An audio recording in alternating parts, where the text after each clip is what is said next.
ሰላም ጋይስ እንዴት ናችሁ? ዛሬ የምናየው ፓርኪንሰንስ ሜትድ ወይም ፓርኪንሰንስ ሎ ስለሚባል የፕሮዳክቲቪቲ ሀክ ነው ማለት ነው። ብዙን አይነት የፕሮዳክቲቪቲ ሀኮችን ሰምተን እናውቃለን ማለት ነው። በብዙ መልኩ ሰምተናቸው እናውቃለን። ነገር ግን ዛሬ ስፔሲፊካሊ ስለ ፓርኪንሰንስ ሜትድ ወይም ፓርኪንሰንስ ሎ ስለሚባለው የፕሮዳክቲቪቲ ሀክ ነው የምናወራው ማለት ነው።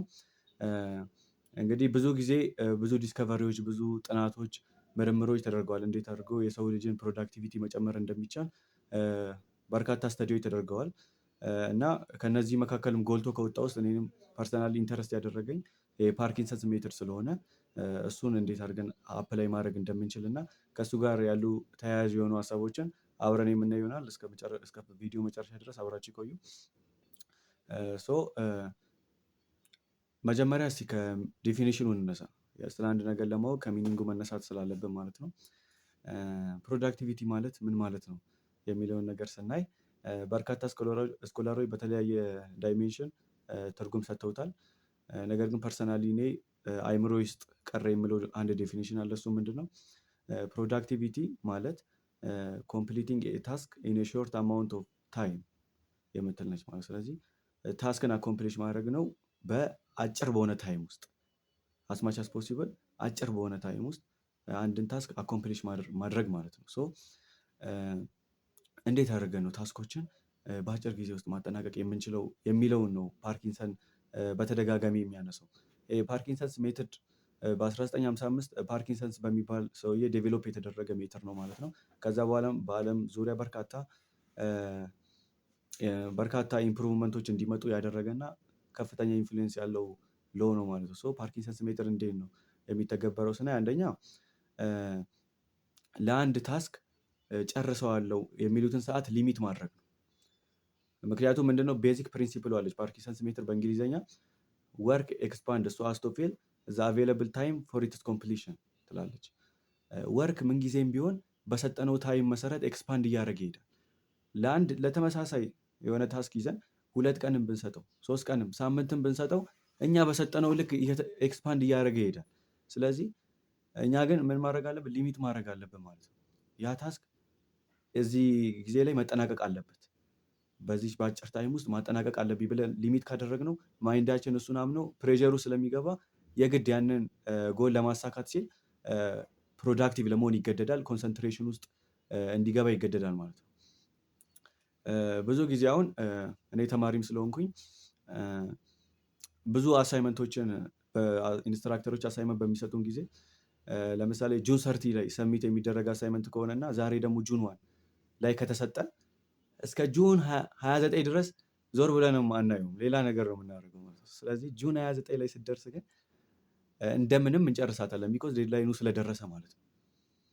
እና ያ ምንድነው ዴድላይን ምን ያክል ፕሬዠር እንደሚያደርገን እና ለፕሮዳክቲቪቲ ከፍተኛ ጠቀሜታ እንዳለው እንደገና ደግሞ የተለያዩ ለምሳሌ ኤግዛም ታይሞች ጋር ላስት ሚኒት ላይ ማጥናት አይመከርም እንደሚታወቀው ማለት ነው። በጥናት ላይ ስኮራችን ላይ ከፍተኛ የሆነ ተጽዕኖ ሊኖረው ይችላል። ነገር ግን ኤግዛሞች ሊደራረቡ ይችላሉ። አንዳንድ ጊዜ በተከታታይ ያለምንም ጋፕ ኤግዛሞች ሊሰጡ ይችላሉ። በዚህ ሁኔታ ስትረሱ ስለምንገባ እና ደግሞ ከቨር ማድረግ ስላለብን እያንዳንዱ ትምህርት በየቀኑ ሪቫይዝ እያደረግን ለፈተና መቀመጥ ስላለብን በአንድ ሌሊት ውስጥ አንድ ሞጁል ሙሉ ሪቫይዝ የምናደርግበት ሁኔታ ሊኖር ይችላል። ያ ምንድነው ፕሬዠር የፈጠረው ፕሮዳክቲቪቲ ነው ማለት ነው። አንዳንድ ስትረስ ውስጥ ስንገባ ራሱ ያ ስትረስ ቶሎ ነገሮች እንድናከናውን ይጋብዘናል፣ መንገድ ይከፍትልናል። እኔ እያልኩኝ ያለው መጨረሻ ላይ ማንበብ፣ ፈተና ሲደርስ ማንበብ ጥሩ ነው ማለት ሳይሆን፣ ነገር ግን ይህን ፕሪንሲፕል አምጥተን ኤቭሪ ሲንግል ዴይ የምናደርጋቸው አክቲቪቲዎች ላይ አፕላይ ብናደርግ ምን ያክል ለውጥ ማምጣት እንደምንችል አንድን ታስክ ለመጨረስ ስንል የሆነ በአይምሯችን ውስጥ ሾርት የምንለውን ታይም መመደብ አለብን። ያ ግን ሾርት ታይም ምንድነው? ሪያሊስቲክ ነው፣ ሊሳካ የሚችል ነው። ነገር ግን ቻሌንጂንግ ነው ግን ደግሞ ሪያሊስቲክ ነው ማለት ነው። ያንን ታይም ሴት ካደረግን በኋላ አይምሯችን ለዛ ሬዲ ስለሚሆን ነገሮችን ቶሎ ያደርጋል። ይሄ በኤጁኬሽናል ዓለምም እንዲሁም ደግሞ በውጭው ዓለምም በጣም ተተግብሮ ሰክሰስፉል የሆነ ሜትር ነው ማለት ነው። አንድን ስራ ከመስራታችን በፊት ሊሚት እናበጅለታለን።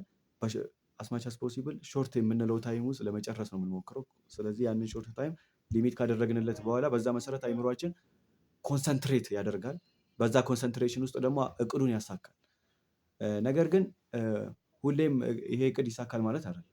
ምናልባት አንዳንድ ሞመንቶች ላይ ቻሌንጆች ሊያጋጥሙን ይችላሉ። ምክንያቱም ፎር ኤግዛምፕል አሁን ዲጂታል ወርልድ ላይ እየኖርን ስለሆነ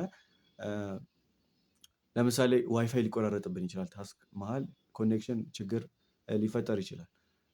ሶ ነገሮች ሁሉ በፕላናቸው መሰረት ላይሳኩ ይችላሉ። ለዚህ ደግሞ መፍትሄው ምንድን ነው? እስከምንችለው ድረስ ያንን ታይም ሚት ለማድረግ መስራት። ከዛ በኋላ ግን እሱ ራሱ አልሳካ ካለ የተትረፈረፈች 5 ደቂቃ ምናምን ነው የምትሆነው ማለት ነው። 5 ደቂቃ ምናምን ነው ከፕላናችን ላይ አድ የሚሆነው which is a good thing ማለት ነው። ምንም አያስከፋም። 5 ደቂቃ ቢጨመር ራሱ እነዛ ቻሌንጆች ኖሮ ቢጨመር ራሱ ስቲል ያ ወርክ በጣም ፕሮዳክቲቭ ነው ማለት ነው። ቢኮዝ በ40 ደቂቃ ጨርሰዋለሁ ያልነውን ነገር በ45 ደቂቃ ብንጨርሰው በጣም ጥሩ ነገር ነው ማለት ነው። ምንም ብዙ ዲፈረንስ የለውም። ስለዚህ አይምሯችን ላይ አሳይመንት መስጠት ለአይምሯችን ፕላን ማድረግ በጣም ጠቃሚ ነገር ነው። ሰክሰስፉል እንድንሆን ያደርገናል ማለት ነው። ነገር ግን ይህ ሜትድ ደግሞ ለሁሉም ነገር ይጠቅማል ማለት አይደለም። ሊሚቴሽን አለው።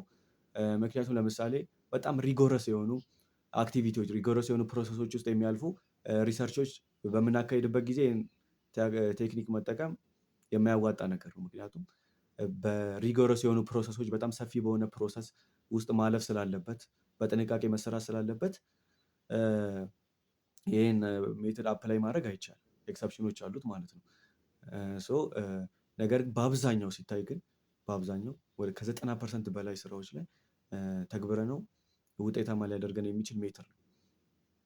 ከዚህ ጋር ተያይዞ ደግሞ ሌላው ሊነሳ የሚችለው ኢሹ ስትረስ ነው ማለት ነው። አንዳንድ ጊዜ አይምሯችን ሬዲ የማይሆንበት ጊዜ ሊኖር ይችላል። ሜንታል ኮንዲሽናችን ሊበላሽ ይችላል። የሆነ ሙዳችን ላይ ላንኖር እንችላለን። የዛን ጊዜ አይምሯችንን ፎርስ ስናደርገው ከመጠን በላይ የሆነ ስትረስ ውስጥ ልንገባ እንችላለን።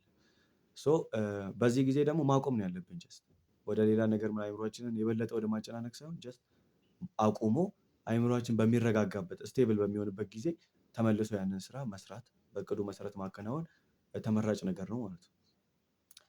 ይሄ እንዴት ነው የፕሮዳክቲቪቲ ሃክ የሚሰራው የሚለው መካኒዝም ከስር መሰረቱ ስናይ አብዛኞቻችን እንግዲህ የሆነ ችግር አለ፣ ፐርፌክሽኒዝም የሚባል ችግር አለ ማለት ነው። ፐርፌክሽኒዝም የሚባል ችግር ምንድነው? አይምሯችን የሆነን ታይምን ሊሚት ካላደረገና ዝም ብሎ ለአንድ ታስክ አንሊሚትድ ታይም ከሰጠ አይምሯችን ለፐርፌክሽኒዝም ይጥራል።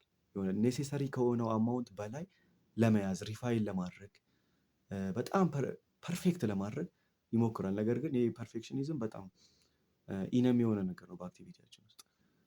ነገሮች ኤክሰለንት መሆን አለባቸው እንጂ ፐርፌክት እንዲሆኑ መጠበቅ የለብንም። ያ ነው። ግን ነገር ግን አይምሯችንን ፕሬዠር በምናደርግበት ጊዜ የፐርፌክሽኒዝምን ሴንስ ትቶ አይምሯችን ኤክሰለንት የሆነ ስራ በአጭር ጊዜ ውስጥ ወደ መስራት ይሸጋገራል ማለት ነው። ያ ነው ሃኩ የሚሰራበት መንገድ ያ ነው።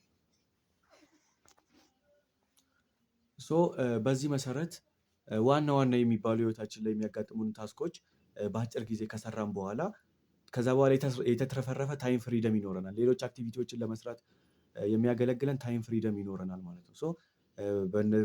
ባገኘነው ታይም ፍሪደም አማካኝነት ደግሞ ሌሎች በርካታ ስራዎችን እንድንሰራ ፍሪደም ይሰጠናል። ለዛ ነው ፕሮዳክቲቪቲ ህይወታችን ላይ ሊጠቅም የሚችለው ያ ነው ማለት ነው። ይህንን ተግብሩት፣ በጣም ውጤታማ ያደርጋችኋል። አብራችሁ ስለቆያችሁ አመሰግናለሁ። በሌላ ቪዲዮ እስክንገናኝ ድረስ ሰላም ሁኑ።